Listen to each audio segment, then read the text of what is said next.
Mais en fait, aujourd'hui, Ejara utilise la blockchain de plusieurs manières. Mais je vais en sélectionner une pour rester vraiment sur le marché de la finance traditionnelle et faire le pont.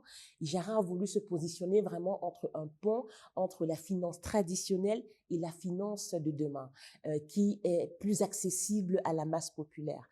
Et donc, Ejara travaille avec des partenaires agréés, notamment par la COSUMAF, pour pouvoir se positionner sur des obligations d'État les découper en bouts de 1000 francs pour les rendre accessibles à tout un chacun.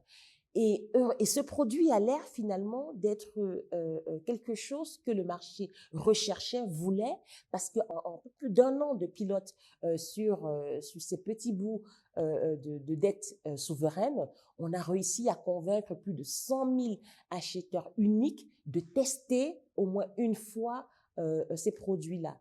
Et c'est à mettre finalement au regard du marché financier de la sous-région qui, en termes de personnes physiques, ne comptait jusqu'alors qu'à peine 1000 personnes. Donc, on se rend compte que en 20 ans d'existence du marché financier traditionnel, on a pu vendre finalement des obligations d'État à 1000 personnes individuelles dans la zone CEMAC.